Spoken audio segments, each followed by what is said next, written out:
Being open-minded to new perspectives is the most powerful ingredient in the soup of self-actualization.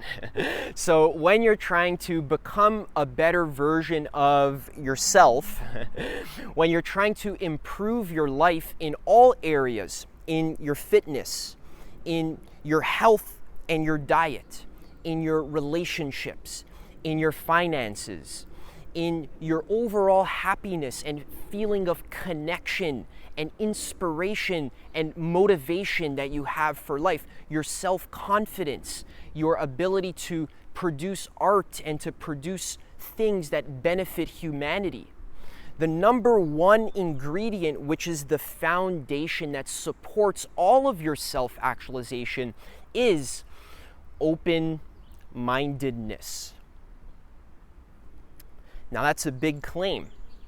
The reason why open-mindedness is so important is because your mind plays an integral role in determining the results that you're getting in every single area of your life.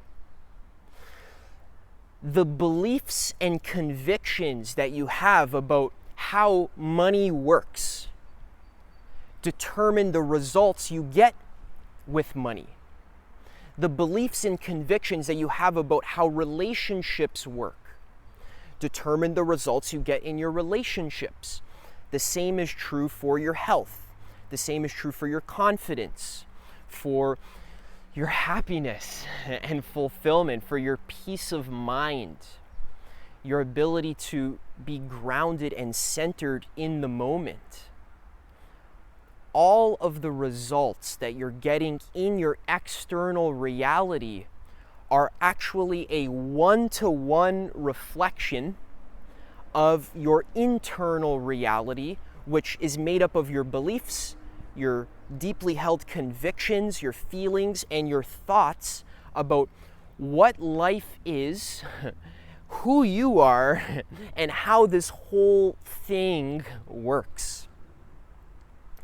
So in order to get a new result in any area of life, you have to be willing to think a new thought about it. And by definition, when you think a new thought, that is not the thought that you thought yesterday. It has to be a new thought. You have to be open-minded to considering a new way of seeing things, a new angle, a new lens. I never thought of it that way before. I never looked at it that way before.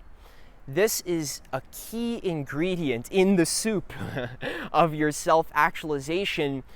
Your personal development journey is going to be a lot easier if you just bite the bullet and you realize that you're going to have to learn a lot of new things.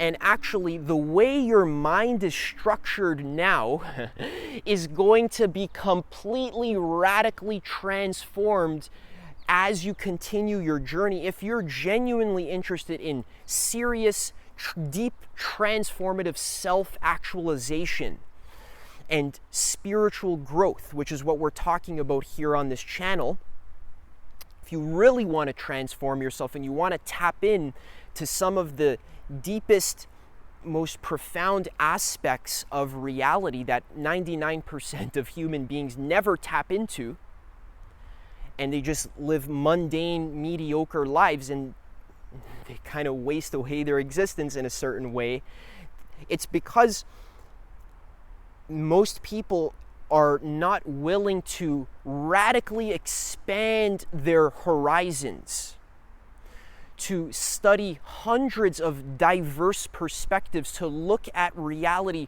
from numerous different lenses and angles, and to study new ideas that normally they would be a little bit shy, or they would be closed off to, or they were told is bullshit, or it's airy-fairy, or it's spiritual, or it's this or that. In order to grow and to change yourself as a person, you have to be willing to think a new thought, and you have to be open-minded to new perspectives. That's why in this video, I'm going to be sharing with you 7 practical examples for how being open-minded actually transformed me as a person and made my life a lot better. And we're going to talk about some of the harmful dangers of open-mindedness as well, because it is a little bit of a double-edged sword. You can get yourself into trouble. So I acknowledge that. We're going to talk about some of the harmful aspects of open-mindedness. And at the end, I'm going to be giving you some practical tips for how to be more open-minded so that you are able to expand your mind and have a more complex, big picture understanding of what life is, how the world works, how you work, and most importantly, how growth works so that you can get better results in your life. All right, so open-mindedness. This was an idea that I was turned on to by one of my first personal development teachers, Leo Gura from actualize.org. When I first began my personal development journey, I was just sitting in my room playing video games, watching porn, and smoking weed all day. And I didn't really know much about life other than what I learned from school. I did 12, 16 years of school, so that's what I learned. I did 12 years of school, so all of that is what I learned. All the stuff I heard from my parents, all the stuff I saw on the TV. I read a couple books here or there, but mostly my entire worldview was just totally absorbed from my immediate environment, my friends and family, and my culture.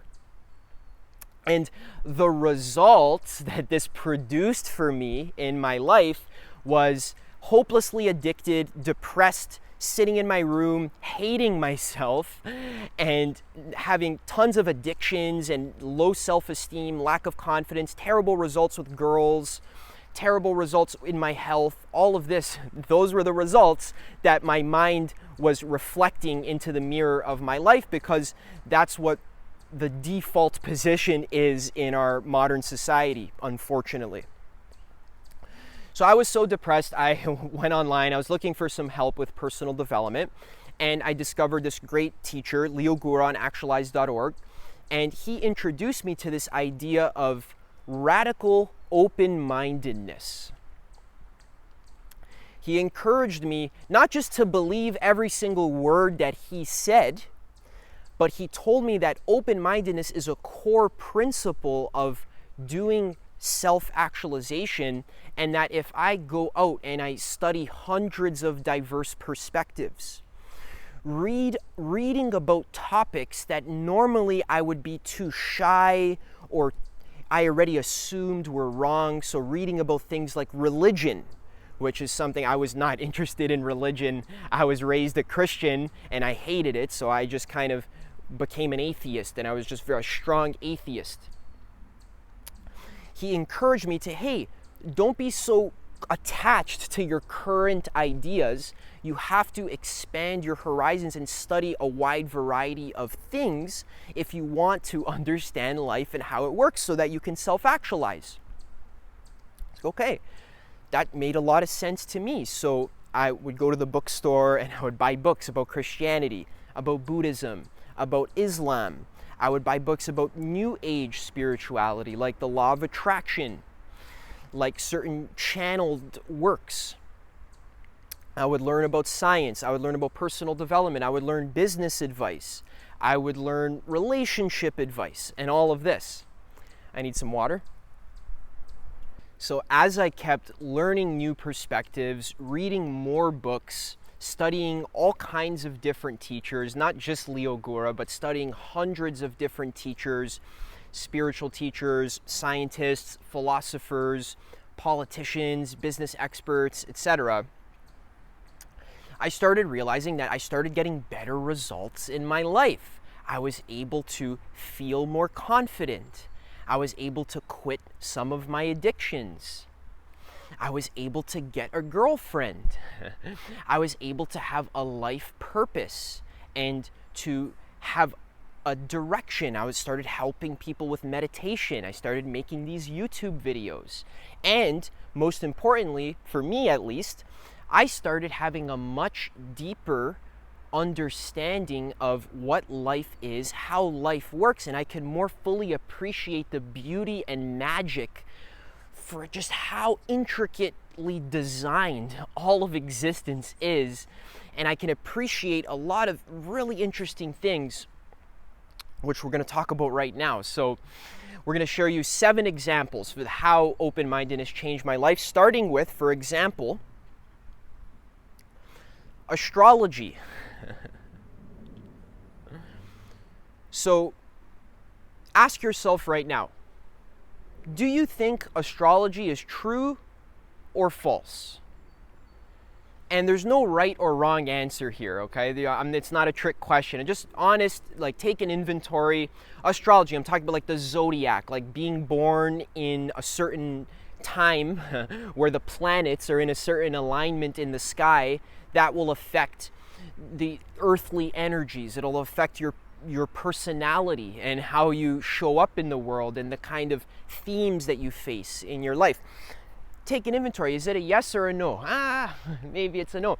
For me, definitely when I started my personal development journey, it was a no. Because, like I said, I was an atheist, a very scientifically minded person. I loved logic. I loved exploring science. I needed things to be make materialistic sense. I needed things to be practical. So for me, astrology and horoscopes, this kind of stuff, it sounded like impossible. Like, because I would see my friends, like my mom, for example, she would like read her horoscope and she'd be like, "Oh my God, I'm gonna have good luck this week," right? And I'm like, that doesn't exist. That's all bullshit, right? Or so I thought. So in the spirit of radical open-mindedness, I decided to explore a new perspective.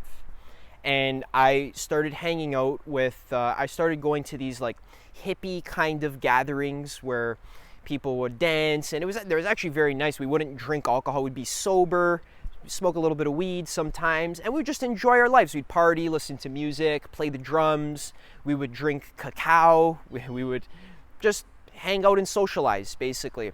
I noticed a lot more people in this community were talking about astrology and were interested in astrology.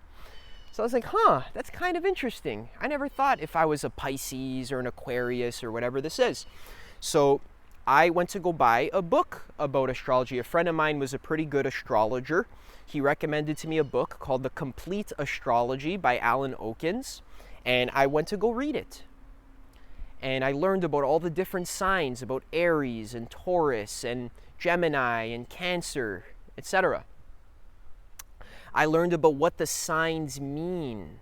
I learned about the history of astrology. It's not a recent thing. It's something that goes back thousands of years, where there were astrologers that would have these giant pools of water in their house, and they would look into the water, and they would have an opening in their roof where they can then study the positions of the stars.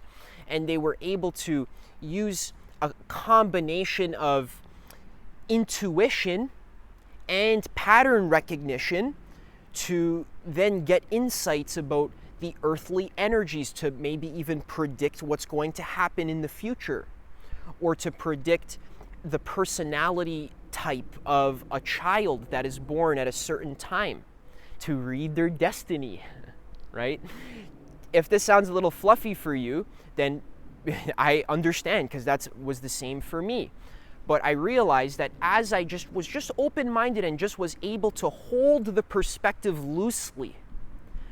When I study a new perspective, that doesn't mean I need to like become an astrology nerd and just believe everything, right? And shut my reasoning capacities off. It's just like temporarily, I'm going to assume that astrology is true. And I'm going to see how that feels and how that works, right? So I actually gained a lot of insight into my personality type. I learned about that I was a Pisces, but then my girlfriend actually showed me that actually true sky astrology is more accurate than tropical astrology, because true sky astrology is based on the actual sky positions. Tropical astrology is more so based on the months. So true sky is more accurate for other reasons that we don't have time to go into in this video. But as I started exploring my true sky astrology and I started learning, like, okay, so I was born under the sign of Aquarius. And Aquarius is the water bearer and is an air sign and is all about bringing cutting edge ideas for the purpose of benefiting all of humanity and helping humanity move into the future. Right? So does that resonate? Do you think that's accurate for me? Right? So I actually started using astrology as a way to help me discover more about who I am and learn about my life purpose. So I would use astrology as just a vehicle to help me contemplate and self-reflect. Who am I? What am I meant to do here in this lifetime? What will make me the most happy? What are my strengths? What's my life purpose? How can I create a career around my life purpose? So as I learned my sun sign, my moon sign, and all of this, I gained a much more intricate, complex understanding of who I am as a person, and it helped me a lot, and it also helped me in my coaching as well. It helps me understand other people as well, because part of knowing who you are is also knowing who you're not. The contrast, right? My girlfriend is completely different than I am. She has a completely different chart. So we use this to help understand human personality.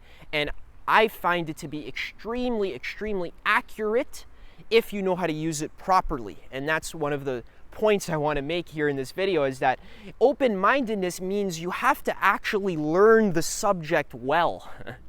You can't just skim over it and then decide whether it's true or not. You need to actually spend a few months with it, test it out, try it on your friends, try it on yourself, see if it's real or not, and if there's value or benefit. So you need to be willing to believe it. Even if it's just temporarily. If you find it doesn't work or it's not useful for you, then stop believing it. Right? There's no harm done here, but sometimes there is, which we'll talk about in a second. Okay, so that was astrology. Example number 2 is praying and doing Buddhist prayers. This one was really something that I had a lot of resistance to. When I first learned meditation, it was in a very sort of secular kind of way, which means that I didn't want to be affiliated with any kind of religion. I wanted it to be just give me the practice, tell me what to do, and strip it of all kinds of traditions or prayers or norms or rituals. I didn't like any of that. I just wanted the pure practice. Just like the Vipassana. Give me that clean, pure Vipassana. I don't want any of the rituals or the baggage that comes attached with it from the Buddhism, right? The prayers, the chanting, the mantras, all of that. I didn't want any of that. I just wanted the practice, all right? Because I thought somehow this would create a more clean kind of awakening, right? So as I continued my journey, I started going on more retreats, and I found some amazing teachers at the Dharma Center of Canada. Their names are Mala Sika and Terry Hagen. They're my main teachers, and they've helped me so much in my spiritual journey. Without them, I would be lost, very lost. So they helped me so much with my body and getting more present and doing my practices properly, but they practice Buddhism in a very traditional sort of way, but I like them because they're also very open-minded to many perspectives. They're not just rigid Buddhists, and they use all sorts. They talk about Christianity and shiatsu and acupuncture and Feldenkrais, all these different methods. It's all integrated, which is why I like them so much. But they encouraged me to practice with them, and they do a lot of praying. So I went on this one retreat where a Tibetan monk was giving us what's called an empowerment. So on empowerment is like they give you a specific practice that it's like a rite of passage. It's a ritual that they do with chanting and prayers. There's a liturgy, there's offerings that are given, flower petals, water, incense. It's all offered for the purpose of invoking the spirit of awakening, right? Now again, this isn't like demon worship or anything like that. It's all with the understanding that it's all being made in your mind, and it's the purpose is to help you awaken and to become a more kind and compassionate human being. Okay, so I had a lot of resistance to doing this practice. The prayer was long and arduous. It was like, it took an hour to read the entire liturgy. There was chanting, there was singing involved. We had to chant the praises, right, to the enlightened ones, right? It was this long, like hour-long liturgy. Okay, there's offerings. You had to give the offering bowls and all of this, and I hated it. I was just like, what the hell is this? This is not awakening. This is not enlightenment. Give me that vipassana. I'm trying to awaken. I'm not trying to just sing songs. Well, I even remember having an interview with my teacher halfway through the retreat and telling him, like, honestly, I hate this practice. It makes me so angry. And he was telling me, oh, it's okay, I understand. I'm not saying you have to do this for the rest of your life. Just try to stick with it for the rest of the retreat. And, you know, if you don't want to do it ever again, that's fine, right? So, long story short, there's a little sea otter over there, or it's a river otter. That's so cute. Oh my God, he's like, sorry, I can't show you. He's like collecting these little sticks. Anyways. Long story short, I ended up loving this practice so much that I still do it every single day. I sing every single day. I chant the praises to the enlightened ones, and I pray, and I do offerings and all of this. The thing that I hated was actually the thing I loved so much, and this is what helps me to have amazing energy and feel good. It's actually helped me to purify a lot of my shame and guilt, and has helped me to be more kind to my parents, to be more kind to my friends and family, to feel more confident in myself, to just like feel more awake. I feel like I'm making actual progress on the spiritual journey, which is like, who would have thought that it would come from doing the thing that I was most resistant to? Joseph Campbell said, the cave you're most afraid to enter is where your deepest treasure lies. All right, example number 3 of how open-mindedness oh, there's a whole family of otters I have to show you. Oh my God. Oh my God, guys. Oh! They are adorable. A whole family. Wow. What are they doing?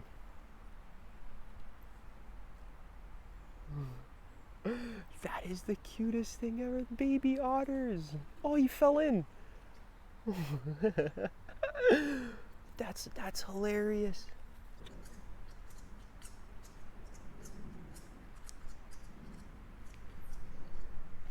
All right, guys, before I go jump in and swim with the otters, I'll continue our list. So cool. All right, so number 3 for how open-mindedness benefited my life practically is being open to allowing my girlfriend to do energy healing and energy clearing sessions on me. My girlfriend, she has spiritual gifts and powers, and I've talked about this before in other videos. And for the longest time, I was so resistant to allowing her to like do work on my energy. It's maybe because I didn't believe it. Maybe I didn't believe in her, right? But I was kind of tense and rigid and closed about this whole thing. So eventually, she kept asking me, and I wanted to be supportive. So I was like, okay, sure. So she did this energy clearing session on me in my room where I was just lying down, and she would basically just feel into my energetic field, and she would just spontaneously kind of maybe put her hands on certain parts of my body, like my back or my arms, and certain times she would say certain things, like things I need to hear in my life, like, wow, you're really hard on yourself, like, let's clear that, right? Or wow, you're actually such a strong person, you need to realize this. Okay, so this kind of intuitive, organic sort of process of like feeling my energy, putting her hands in certain places, moving my body in a certain way as she's talking, sometimes singing even. And this was so powerful that I actually would start crying. I actually felt the emotions release, and after she was done, I felt so much lighter and free. It actually helped me with making my videos and doing my work. It actually cleared stuck energy that I had in my throat that prevented me from talking. It caused me to always judge myself and be self-critical. So being open-minded to letting her actually work on me was very beneficial. Number 4, this one is a bit of a doozy, but learning about realms of consciousness, different levels of existence, so like levels of hell, levels of earth, levels of heaven, learning about the levels of energy, also learning about the existence of astral entities, some of them living in lower realms, some of them in higher realms, and even opening my mind to things like angels and spirits, or helpful things that they talk about in all different traditions. It's not just me making it up. It's a thing that is it's a common pattern that you can see in all different traditions, in Norse mythology, in Christianity, in Aboriginal mythologies like the Aztecs and the Mayans, even in ancient Polynesian, in Sikh, they would all have this conception of levels of hell and levels of heaven, and there would be beings that would live in all these different realms. This is in Buddhism, it's in Islam, it's in Judaism, it's in ancient Chinese, in certain like ancient Chinese religions, like the more tribal ones, and like Japanese Shinto, this kind of stuff. So the thing with open-mindedness is that you study so many diverse perspectives, is you start to see patterns, and certain things just start to become undeniable, where it's like, well, there's clearly a pattern here, so what is this all about? So reading books like from my favorite author, Fred Dodson, he wrote this book called Levels of Heaven and Hell, and Levels of Energy. And then as I was learning about this, it actually gave me such a deep understanding of what reality even is. Reality is an infinite expanse of all kinds of different levels of being, levels of existence. Some of them are very dense and difficult and full of suffering and pain and hatred and torture, like in hells, right? And then some levels of reality are kind of medium, they're just kind of boring. It's like watching TV all day, not much to do. And then other levels of reality are like infinitely blissful, where flower petals rain from the sky every 12 minutes, and there's trees made of diamonds and jewels.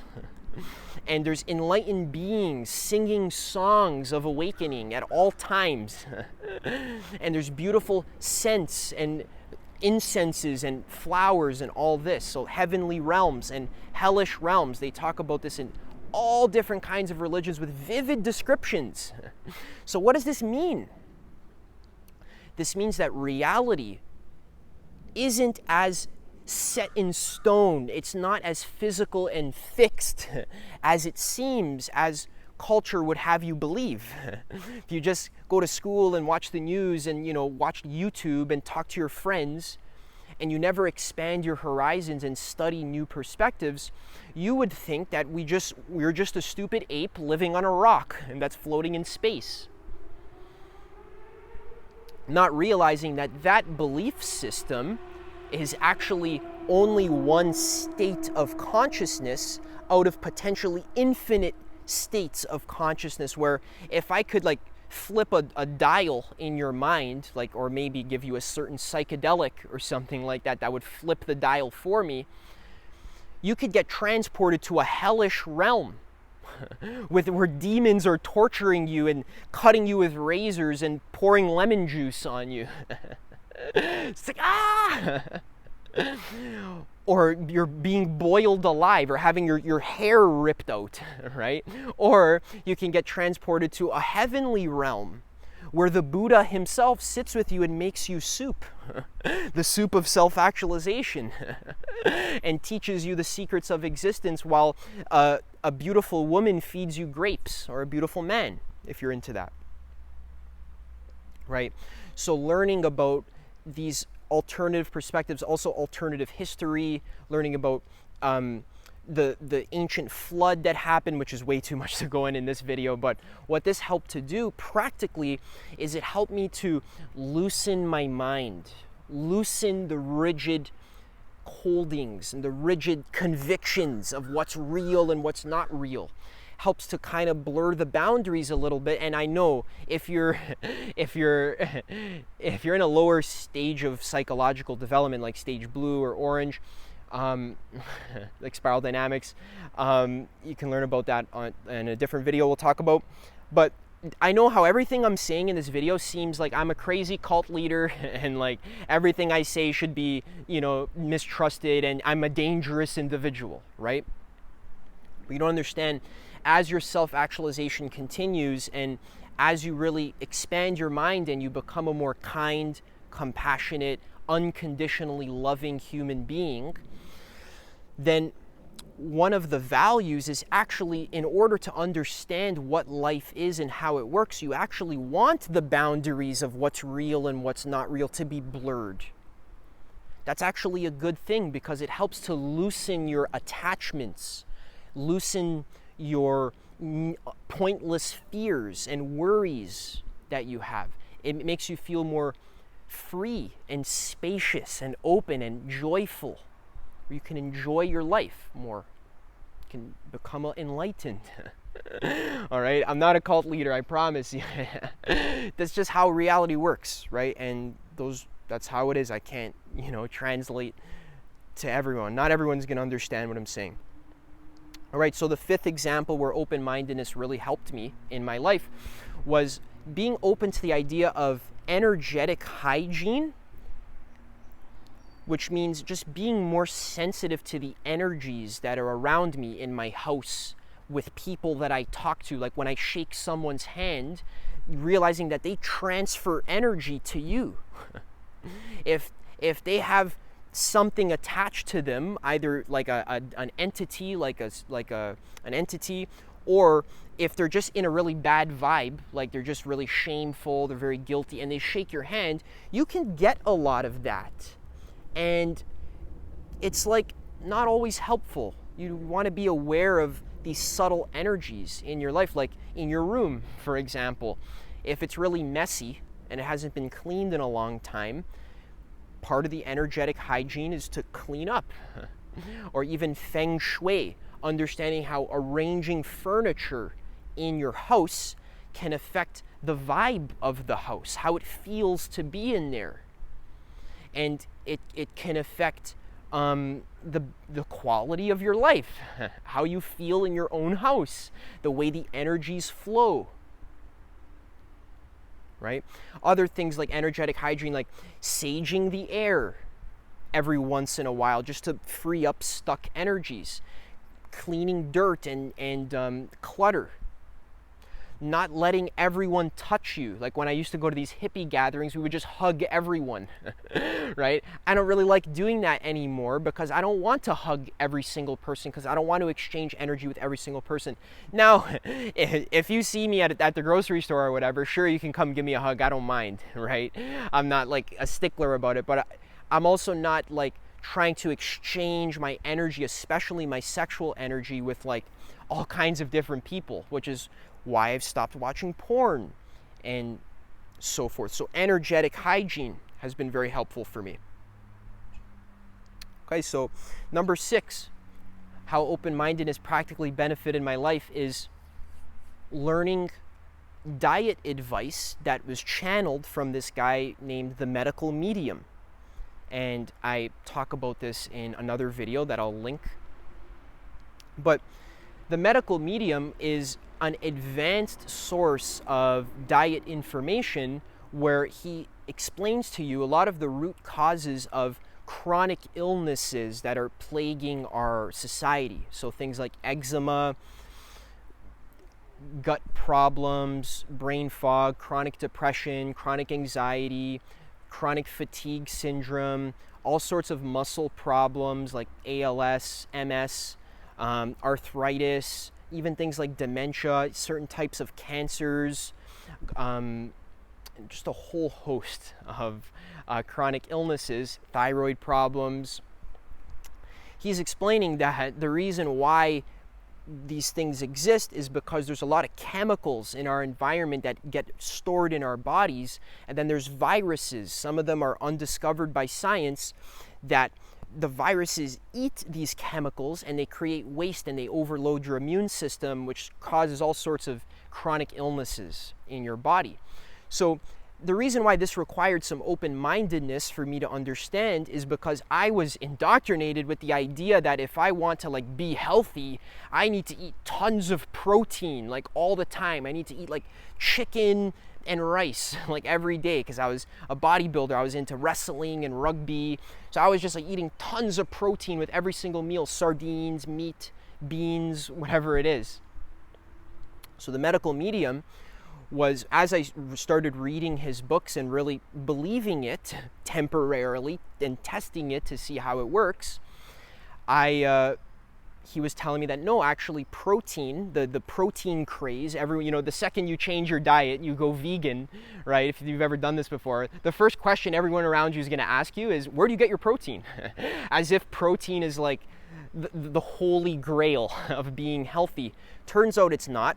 Turns out that's actually the result of tons of billions of dollars of propaganda from meat, egg, and dairy industries that have actually lobbied to get certain science studies to be taught in school, in the curriculum, to overemphasize the role that protein plays in a healthy diet.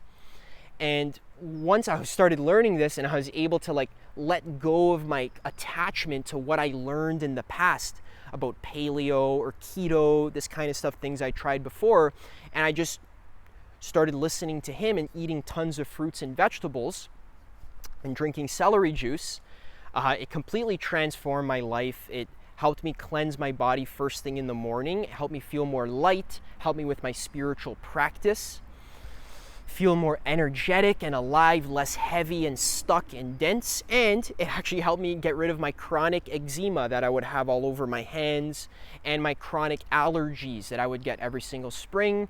Those things have completely gone away because I was open-minded and willing to listen to a source that is not scientific, but it's actually ahead of science, which sounds a little bit crazy. It's because Anthony William is channeling this diet information, which many people are not open-minded to, but it could change your life if you're sick. All right? Okay, so the last example, how open-mindedness changed in my life, is just realizing that whenever you're contemplating life, whenever you're trying to learn anything about anything, whether you're looking at bugs that are crawling on the leaves, or you're reading a new book, or you're listening to someone, you need to start with not knowing. The Zen master, there's that story where the Zen master tells the scholar, before he teaches him Zen, he tells the scholar to empty his cup because there's too much knowledge in it already. You can't learn new things if you have a full cup, okay? You need to be willing to question science. Not saying you have to become irrational and just, start doing voodoo and witchcraft, right? But you have to question science. What are the limitations of science? Where does science have blind spots? What are the good parts of science? But then where is science maybe a little bit limited and partial and rigid and stuck in its ways, like religion, for example? So whenever you're learning any new thing, you're going to need to be open-minded. So that's another practical way that open-mindedness helps me to benefit my life. And also just staying in a state of not knowing helps you to be more receptive to the present moment, to be more connected to others, and to have more knowledge of what your true nature really is. Your true nature can only be glimpsed in a deep, radical state of not knowing, where you don't even know if you exist or not. You don't even know if you're on a planet or not. You don't know, let alone science or religion or this, that, and the other. You don't even know what being alive even is. That level of not knowing, that's where you can really gain deep spiritual realizations that will change your life very practically. All right, let's talk about some of the dangers of radical open-mindedness. Yeah, so the first danger of being open-minded is that you can learn something or study a perspective that just turns out to be wrong. So, for example, when I started learning human design, which is an excellent, really good quality personality type system that integrates all different type systems like I Ching from China, Ayurveda, astrology, like blends them all together and gives you a really accurate personality profile that helps you take action in your life in a way that's aligned with your energy system that's unique to you. I work with this with my clients a lot. So when I first started learning human design, it told me, the test I took told me that I was a projector, right? And then a projector is someone who has very low energy and needs to rest a lot.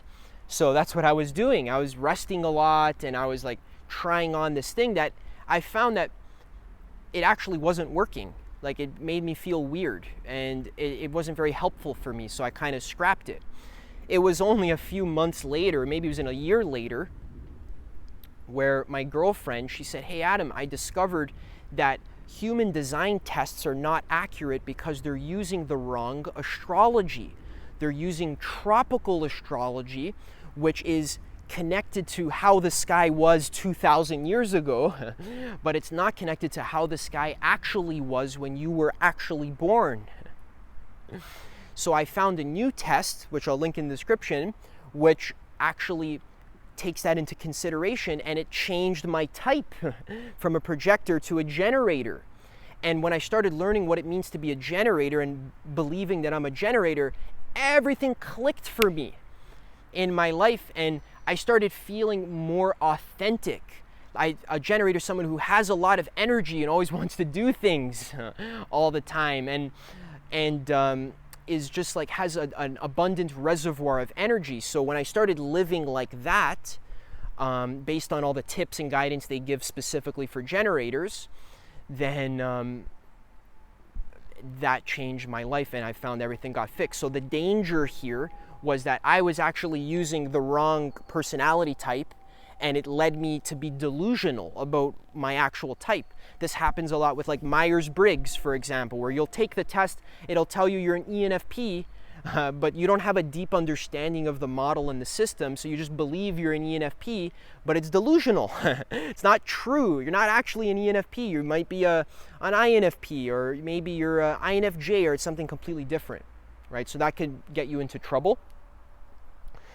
One of the other dangers of radical open-mindedness, of course, is being too trusting of very charismatic personalities like myself, and just blindly believing what they tell you and just giving away all of your sense-making authority, giving it away to somebody else and just being a blind believer, right? So this is a trap. Whenever I'm telling you this information, I want you to check and double check and go explore for yourself. I don't want you to believe me. I want you to experience reality for yourself.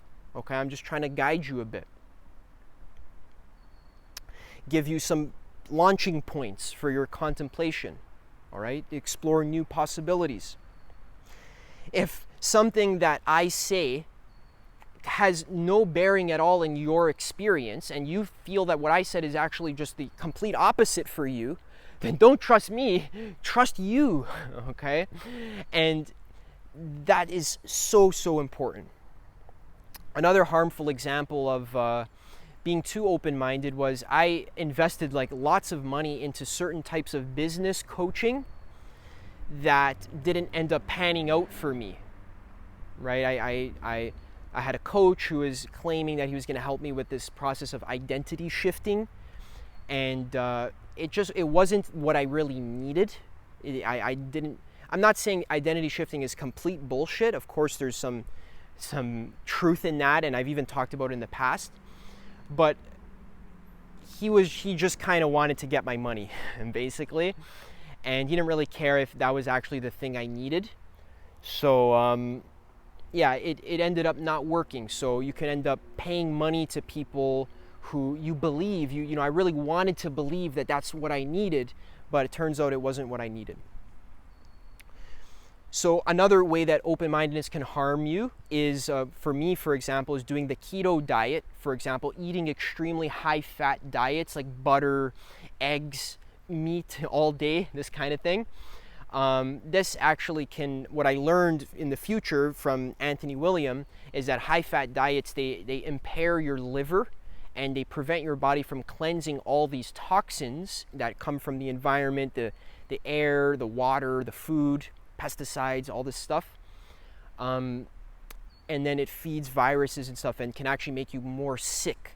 So a lot of people who do keto actually end up getting more sick in the long run, and that's one of the dangers of being open-minded. But again, what the thing with open-mindedness is that it's so beautiful because it'll get you into trouble sometimes, but it's actually the thing that'll get you out of the trouble.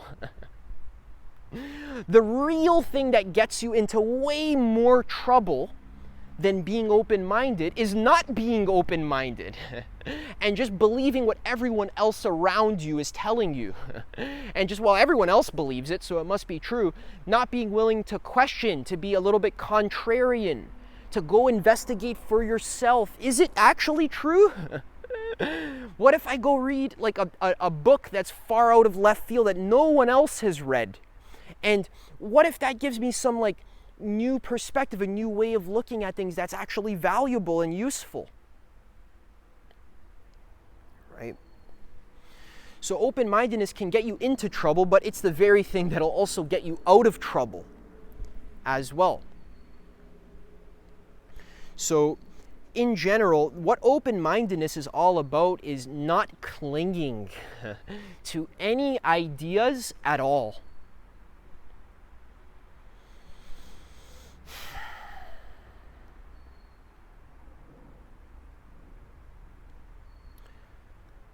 Realizing that reality itself, the truth, is never an idea in your mind. An idea is only a symbolic representation of the truth.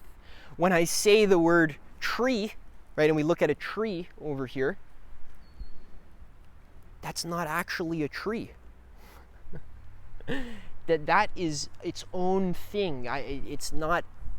Tree is just a sound. It's just a mental label that you've given to tree. It's not really a tree.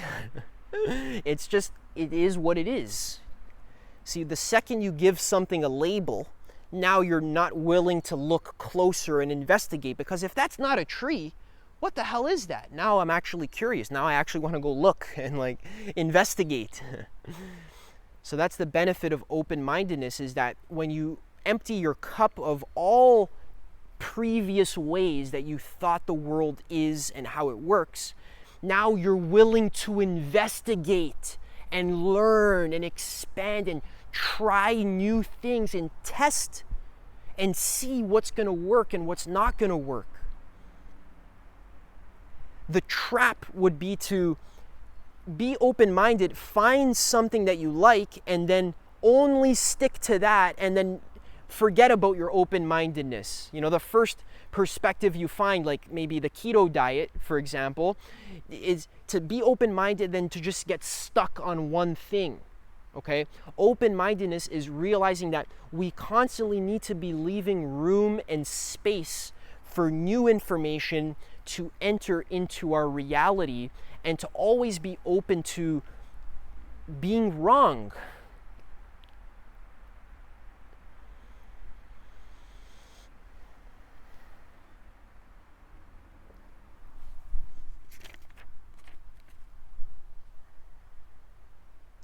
All right. One tip for being open-minded that a lot of people will scoff at, but is actually very valuable, is to use your gut feeling and your intuition a little bit when evaluating the truthfulness of a source.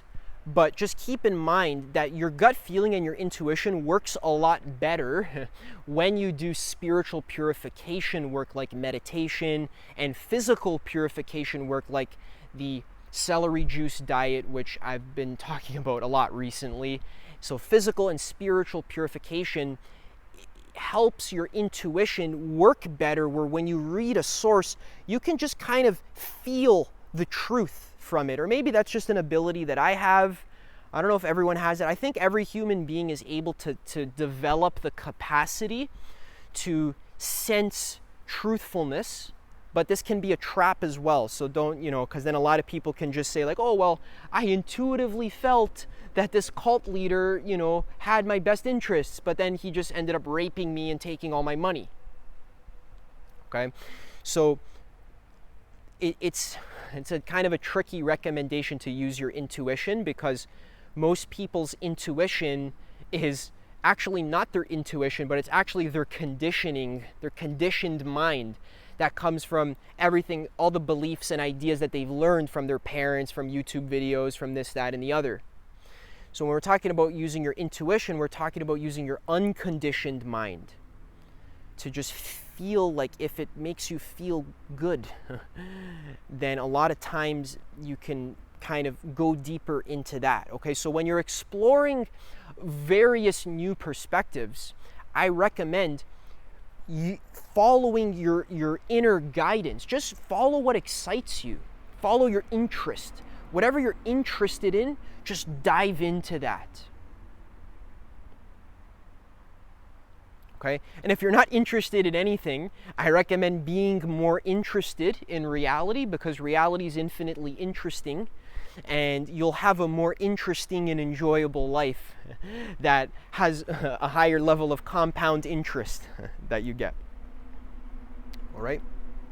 So realize that the process of self-actualization is just this like kind of stumbling around in the dark, trial and error. You don't know what's true. There is no one person that's going to give you a 1, 2, 3-step formula for how to solve all your life problems. In fact, these people who claim to have the 1, 2, 3-step formula to make a lot of money, or to get a girlfriend, or this or that and the other, to be healthy, to be confident, to attract your dream life, 1, 2, 3-step formula. A lot of times, these are the people that are scamming you. Sometimes it's not. Sometimes there's just great teachers, but you need to be the judge of who a great teacher is. And the only way that I've found to do that is to just increase my sample size. I just need more teachers to kind of, so I can like average it out, and I can like from various perspectives, you know, like of wide, diverse sample size. Like when you're doing a scientific experiment, you need to get people from different ethnicities, different ages, different belief systems, different lifestyles.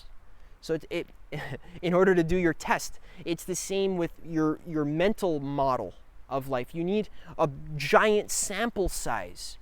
Just, you know, that's how you start to see the overlapping patterns of what is good information and what is bullshit information. Like nowadays, I can smell a scammer from a mile away because I feel their energy.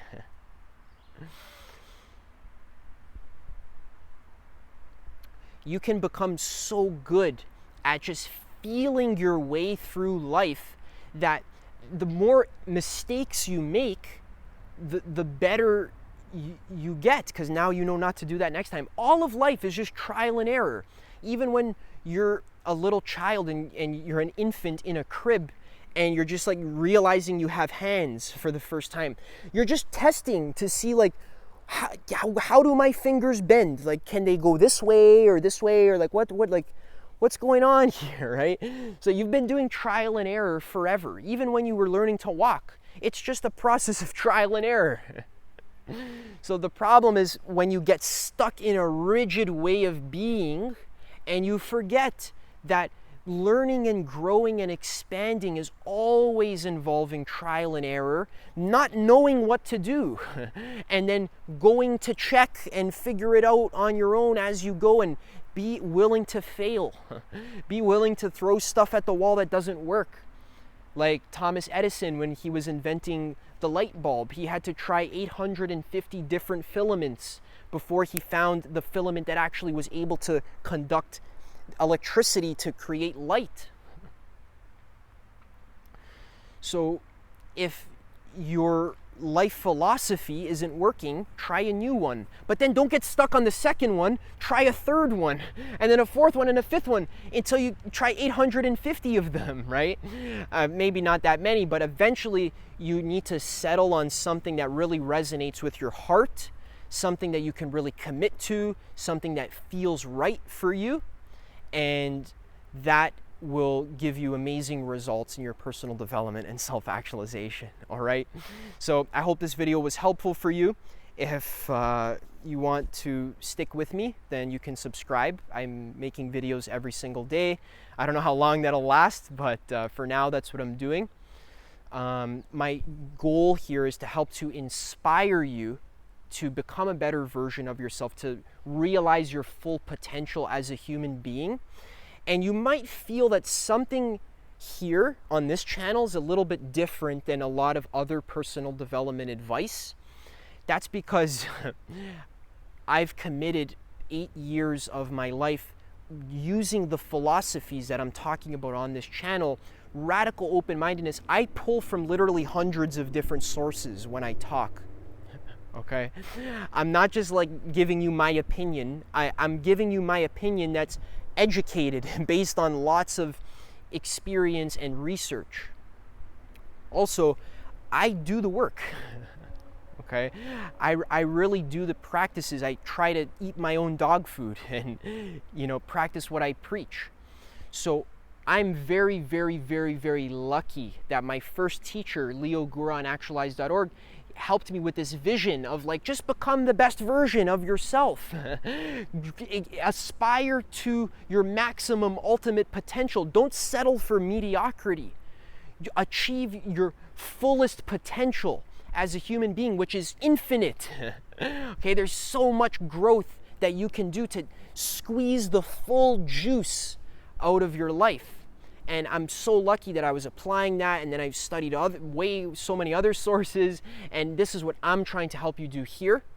So stick with me. You can click the link below to join our free community where we just chat and hang out, and I give free coaching sessions. We do meditation and stuff. We discuss ideas. You can ask questions, all of this. come hang out there, free weekly calls. And otherwise, stay tuned. I'm excited to keep showing up and helping you become the best version of yourself. Peace, take care. I'm gonna go swim with the otters now. Okay, bye.